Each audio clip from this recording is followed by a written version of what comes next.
본문의 말씀은 구약 시대에 죽음을 맛보지 않고 하늘로 들려 올라간 엘리야의 제자이죠.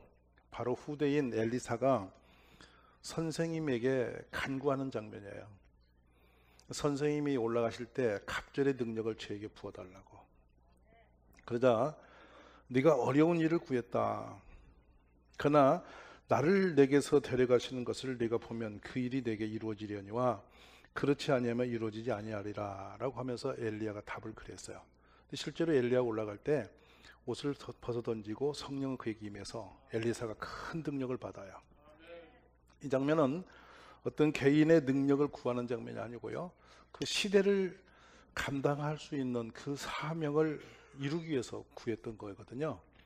자, 그러면 이 시대가 어느 시대였느냐면 그 아합이 임금이 북이스라엘을 통치하던 시대예요.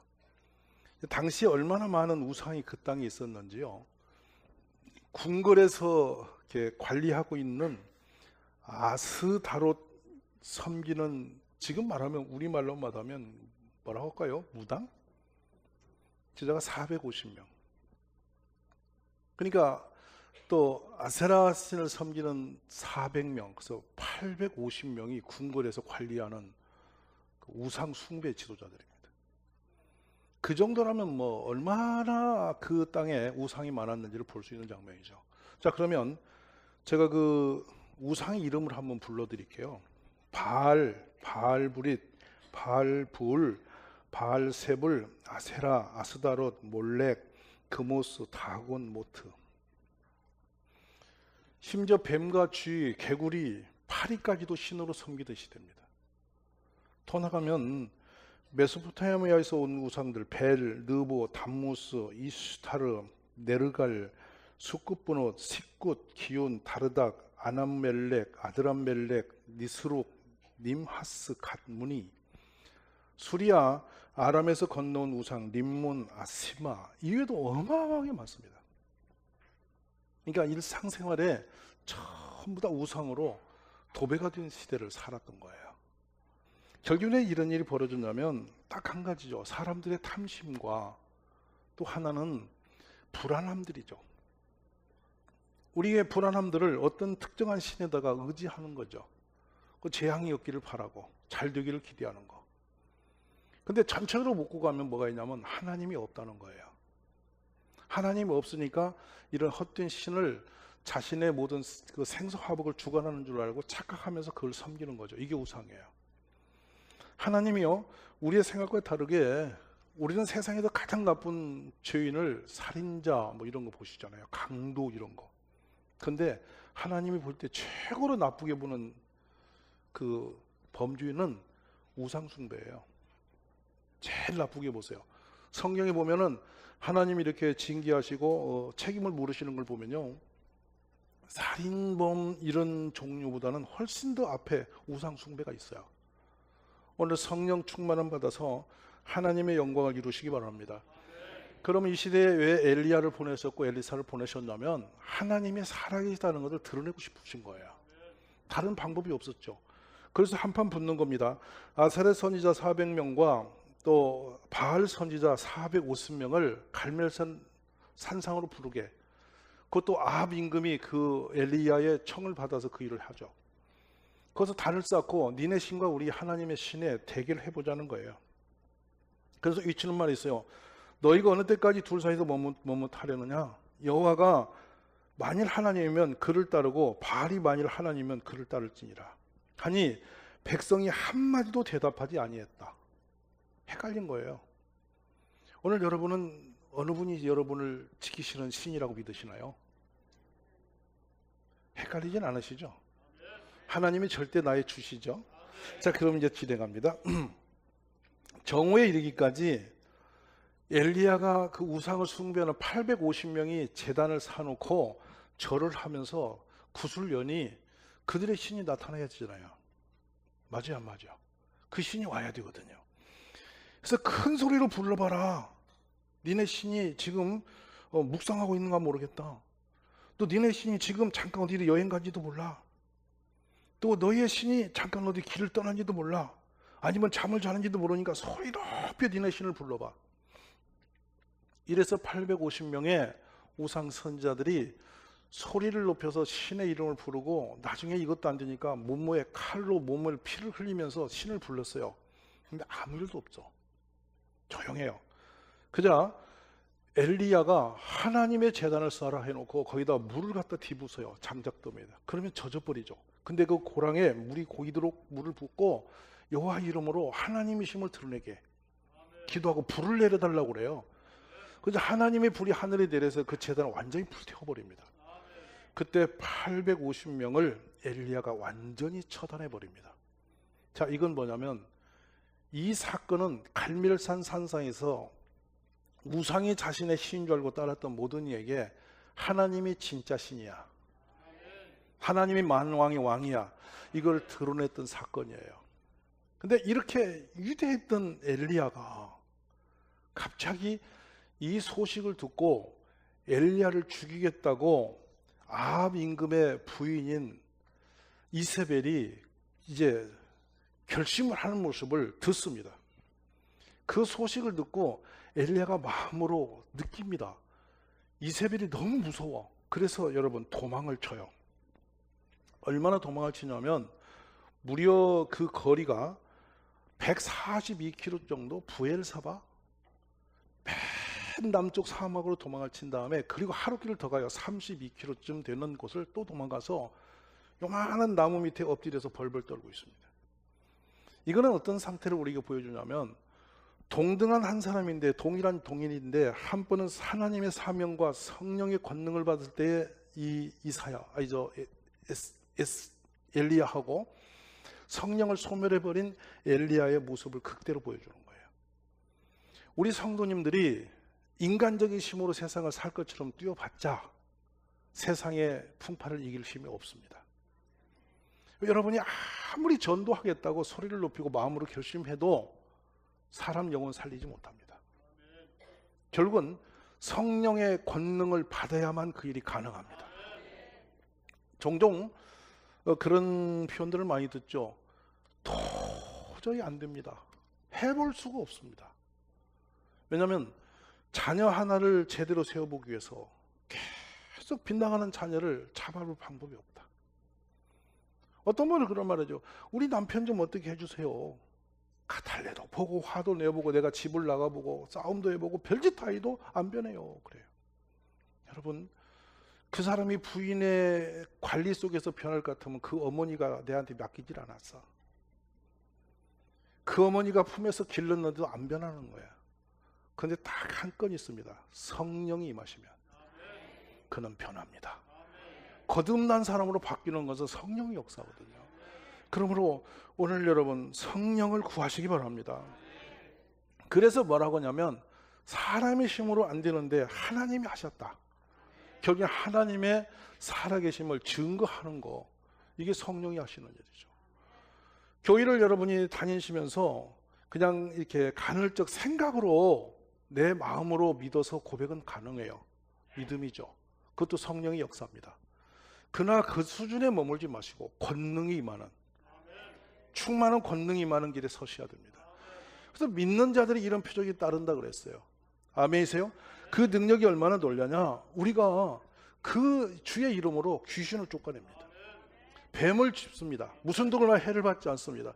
병든 이에게 손 얹으면 낫는다는 것이죠. 변화를 얘기하시는 거죠. 뭐냐면 하나님의 역사가 나를 통해서 드러난다는 것입니다. 이게 하나님의 자녀로 사는 권세자들 모습이죠. 오늘 성령 강림절에 우리 가족들이 하나님의 권능을 받으시기를 바랍니다.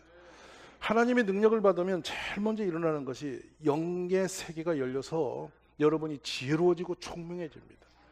그리고 내 고백과 기도가 하나님과 상달이 돼서 응답이 일어납니다. 그리고 모든 어둠이 나에게 고백할 때 떠나가게 됩니다.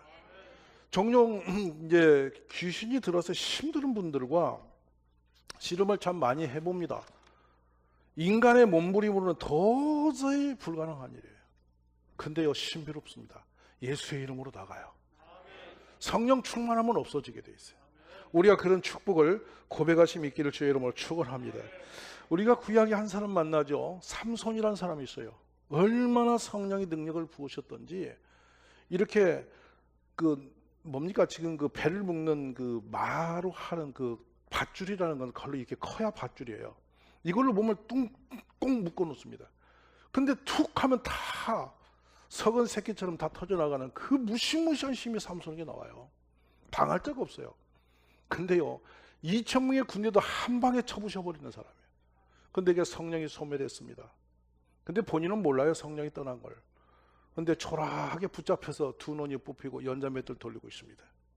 성령이 없어지면 아무것도 없어요. 근데 다시 성령이 오시고 나니까 그가 이 성전, 어마어마한 돌을 만든 성전을 그냥 허물어 버리는 능력이 나타나는 거예요. 오늘 우리들이 성령의 소멸이, 여러분 본인은 모릅니다만은 무기력해지고 세상이 겁이 납니다. 그런 게 잘 없습니다. 오늘 성령 받으시는 축복이 일어나기를 주의 이름으로 축원합니다. 근데 결국에 성령을 주리를 고백하는데 뭐라 하냐면 성령의 능력을 갑절로 내게 주소서. 이거는 엘리야 시대가 끝나고 이제 그 엘리사 시대가 올 때에 후손이 하나의 대를 불린 다음 때 엘리사가 보니 시대는 악하고 버거운데 도저히 자기 힘으로 불가능한 거라. 하나님의 일꾼으로서 그 사역을 감당하기는 불가능한 거라. 그러니까 그 선생인 엘리야의 능력을 갑절로 달라고. 이거는 개인의 어떤 그 2배로 갖고 누리는 게 아니고요. 유산을 받을 때 신명기 21장 17절에 보면은 갑절로 그 몫을 줄더니 돼 있어요. 그러니까 선생님보다 갑절의 유산으로 그 능력을 제게도 부어주소서. 이게 엘리사의 기도였던 거죠. 저는 이 시대에 우리 교회 다니시는 가족들이 이 능력을 구하시는 역사 있기를 바라요. 이건 얼마나 좋냐면 이 능력을 받는 자에게는 하나님의 역사가 일어나기 시작합니다. 그 능력을 받아야만 주님이 주신 사명이 무엇인지를 깨닫고 그 일을 감당해낼 수가 있는 것이죠. 세상은요, 모두가 다 일반인들은 먹고 사는 일이 전부를 압니다. 근데 하나님의 영의 세계를 아는 사람은 그 이상의 역사를 보게 되죠. 저는 우리가 그런 축복이 있기를 주의 이름으로 축원합니다. 그 사명이라는 것은 하나님이 나를 왜 이 땅에 살게 하신가라는 것을 깨닫는 거거든요. 그걸 발견하는 사람이죠. 자, 보실까요? 요한복음 1장 29절에 보면 요한이 세례받고 가시는 예수님을 보면서 외치는 소리가 있습니다. 보라, 세상 죄를 지고 가는 하나님의 어린 양이다. 영적인 고백이죠. 세상 죄를 지고 가는 하나님의 어린 양, 제물로 이 땅에 오신 예수님을 선언하는 장면이죠. 예수님 오신 것은 십자가에서 당신이 제물로 죽으심으로 우리의 죄값을 대신하여 우리를 살리시는 목적으로 오신 분이죠. 이건 믿으시죠? 자, 그러면 제자를 부르십니다. 고기 잡는 제자들이죠. 근데 그들에게 예수님이 하신 말씀을 들어보세요. 나를 따라와라. 뭐라고 하시냐면 내가 너희를 사람을 낚는 어부가 되게 하리라. 자, 이제는 고기잡이에서 사람을 살려내는 사람으로 바꿔줄게. 이해하시죠? 자, 이렇게 분명히 선이 있습니다. 사도 바울이 율법으로 충만할 때는 예수 믿는 사람을 이단으로 보고 그들을 죽이려고 결심했습니다. 성령을 받고 나니까 그는 이런 고백하죠. 내가 달려갈 길과 주 예수께 받은 사명, 곧 하나님의 은혜 복음을 증언하는 일을 마치려 하면은 나의 생명조차 조금도 귀한 것을 여기지 않는다. 사명이 보였다는 거예요. 어떤 위기가 올지라도 예수 증거하는 그 일을 위해 나는 부름받았다. 근데 이방인을 향해서 간다. 자기 삶의 선이 분명한 것이죠. 그렇다면 저나 여러분 모두가 다 하나님의 부르심 안에 계획이 있음을 믿으시라는 거예요. 근데 성령 받기 전에는 1차원적인 생계 목적으로 인생을 승부를 걸어요. 근데 이 사명을 발견하면 여러분은 거룩한 능력의 길을 걷게 돼요. 우리 그렇게 서시기를 주의 이름으로 축원합니다. 성령 없는 사람처럼 무기력해질 수 있는 사람은 일반적인 사회대문들이죠. 근데 성령 받은 사람은 다릅니다. 권능이 나타나요. 기도하면 응답이 일어납니다. 여러분의 마음의 소망들이 내 욕심이 아니라 하나님의 역사로 바뀌게 됩니다. 그때부터 기적 같은 일들이 일어나죠. 이 성령 안에 역사하신 사람들이 세웠던 게 미국이에요. 그러니까 우리는 충분히 우리의 힘으로 사는 게 아니라 하나님의 능력을 받으면 무엇이든지 해낼 수 있는 그런 사람들이 되는 것이죠. 우리 오늘 하나님께서 우리에게 맡겨주신 그 놀라운 기적들을 내 힘으로 감당할 수 있을까요?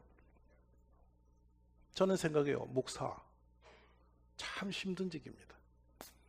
만약에 성령을 제가 받지 않았으면 저 같은 인간이 목사라니요 터무니도 없는 일입니다.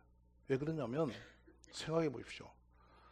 우리 개인으로 봐 내 인격 하나도 감당이 안 돼요. 그러세요, 안 그러세요? 내 인격 내 관리 못합니다. 내 언어 하나도 통제가 안 됩니다. 내 감정 하나도 내가 컨트롤이 안 돼요. 그러나 늘 실수가 많잖아요. 가까이 지내고 잘해보고 있다고 한 말이 상처가 돼서 되려 독으로 돌아올 때도 많잖아요. 그리고 심지어는 내 이웃을 내 몸처럼 사랑하라 했는데 내 가족도 제대로 치지 못하는데 뭐 이웃까지 사랑을 해요? 가능하세요? 성경 원리로 가면 우리는 먼지예요. 그래서 먼지라는 건 뭡니까? 흙가루예요. 그 흙가루를 하나님이 거기에다가 생기를 넣으셨어요. 그게 누화라는 호흡이며 그것이 바로 성령이에요. 그걸 넣으시니 사람이 생명이 되었다고 했거든요. 살아있는 영체가 됐다는 거예요. 근데 그 영체가 떠나면 우리는 흙이에요. 그럼 육신의 사람과 영의 사람을 구분해요, 성경에서. 육신의 사람과 영의 사람은 뭐냐면 성령이 있는 사람과 성령이 소멸한 사람과를 구분하는 방법이에요. 육신의 사람은 흙덩이 수준이에요. 아무리 지혜를 가지고 별 소리를 다 내도 그 사람은 하나님과 끊어진 채로 인간의 이성적 소리밖에 내지 않아요. 그런데 그 생각은 아무리 굴려도 생명으로 나가질 않아요. 그 육신의 길은 하나님과 원수될 뿐 아니라 썩어질 걸 구한다는 거예요. 근데 성령으로 가는 사람은 영으로 말미암아 영생을 얻는다는 거죠. 할렐루야. 이 중요한 부분을 우리가 깨달으면 복이 있습니다. 그래서 성령을 사모하십시오. 성령을 보시면 여러분이 하나님의 영이 내 안에 들어오신다는 거거든요. 그러면 권능이 따라오신다는 거거든요. 그러면 내 앞에 있는 모든 어둠이 물러가는 것입니다. 빛의 능력이 오셨으니까. 이렇게 살 때 그 성도가 하나님을 증거할 수 있는 권능의 사람으로 살아가는 거예요. 그래서 말씀하잖아요. 겉사람은 후패나 속사람은 날로 새롭다. 나이가 상관없어요. 우리는 나이 들면 다 힘없어. 근데 내 힘으로 사니까 힘이 없다고 그래요. 성령이 임하시면 절대 약해지지 않습니다. 권능이 오시기 때문이죠. 이 성령 강림절에 우리 모든 가족이 그런 축복을 누리시기를 간절히 원합니다. 이 누하가 이 가시적으로 드러난 상태가 뭐냐? 홍해를 가를 때예요. 밤새 여호와의 바람이 불었다는 게 노하거든요. 바로 그 영이 성령이세요. 성령이 오시니까 바다가 갈라지고 거기를 유유 이스라엘 백성이 건너간 축복이 일어났어요. 이번에 우리 모두가 이렇게 또 낙심자나 또 전도하겠다고 여러분이 결심하시면 참 감사해요. 인간적인 힘으로 오는 게 아니에요. 참 신비롭기도 하고 놀랍습니다. 어떤 이에게 이렇게 전화를 하니까 뭐라 하냐면 기다렸다는 듯이 왜 이제 전화하세요? 무슨 말이죠? 교회 가고 싶었는데 그냥 이상해서 못 갔습니다. 감사합니다. 제가 지난주에 3명을 불러서 이렇게 콜렉했는데 오시는 거예요. 오늘 한 분은 일부 예배에 와서 저보고 5분만 만나달래요. 왜냐하면 혼자 오기가 멀쩡했어요. 근데 기도 끝에 하니 성령이 그 마음을 움직이시니까 본인이 오겠다 하는 거죠. 저는 이것이 여러분 성령 역사예요. 만약에 이 동일교회가 제가 성령을 받지 않았으면 이 교회는 여기 존재할 수가 없습니다. 분명합니다, 여러분. 성령이 강하게 임하시고 이곳으로 가게 하셨고 오게 하셔서 여기에 모든 일들이 성령이 이루어진 역사예요. 여러분은 성령의 역사가 있는 곳에 지금 부름을 받으신 거니까 여러분도 그 성령을 받으시라는 거죠. 얼마나 초라한 인생인데요. 얼마나 무능한 인생인데요. 내 인생 하나, 내 가족 하나, 내 삶 하나도 내 감당하지 못하는 인생이에요. 그런데 어느 날 이렇게 많은 분들이 교회 오시니까 겁이 나더라고. 처음에 큰일 났어요. 왜냐하면 제 생각은 늘 제가 기도한 하나의 제목이 있어요. 주여 300명만 채워주세요. 300명 채워주세요. 근데 300명을 하루에 한 분씩 만나도 1년이야. 맞아 안 맞아? 1년 동안에 한 분씩을 잘 만나서 잘 도와드리고 마음을 이렇게 잡아드려야 교회를 그래도 계시지, 아니면 삐져도 갈 거 아니야. 맞아 안 맞아? 그리고 내가 아무리 한들 설교를 아무리 해서 맨날 오시는데 피곤하거나 지루하지 않고 교회에 계속 다닐 수 있도록 점점 이렇게 상승 모드로 갈 수 있도록 도울 수 있는 실력이 없어. 있으세요 여러분? 없어. 그러니까 성령을 계속 구하는 거예요. 주님이 말씀하시고 주님이 도와주시고 주님이 하시기 바란다고.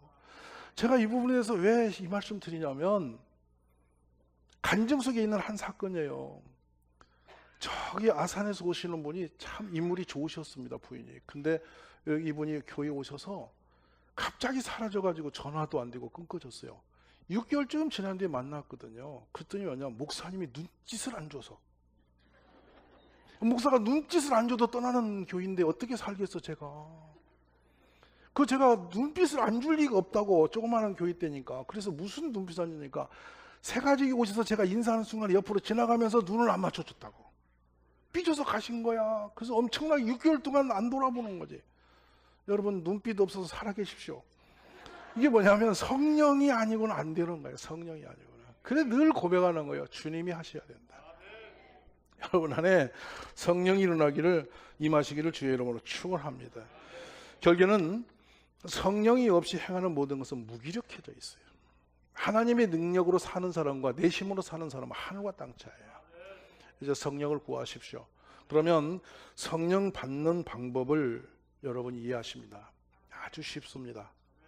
뭐냐면 사모하셔야 돼요. 간절히 사모하시면서 기도를 하십시오. 근데 다양한 기도로 막 중원본 하시지 마세요. 한 가지만 하세요. 저는 종종 제 기도가 너무 유치할 만큼 단순해지기 시작했는데, 뭐냐면 하나님 저를 도와주세요. 제가 무능합니다. 제가 너무 힘이 없습니다. 제가 한없이 부족합니다. 계속 부족한 것을 고백해요. 근데 놀라운 건요, 10번만 자기 자신의 약함을 고백하면 그냥 눈물이 터지고 가슴이 터집니다. 하나님의 은혜를 보세요. 그 약함을 채우시는 장면이죠. 알 수 없는 신과 위로를 주시면서 그 기도가 계속 되는, 나중에는 1000번, 10,000번 그걸 고백하게다 방언으로 팍 끌어갔어요.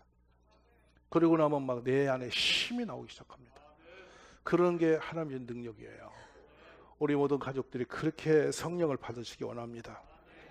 그러므로 사도행전 1장으로 2장에 가면서는 성령의 임재가 있음을 보게 돼요. 그들이 그렇게 기도했더니 방언이 임했어요. 새 방언이 임하고 능력이 임하니까, 예수님을, 베드로가 이런 표현이 있잖아요.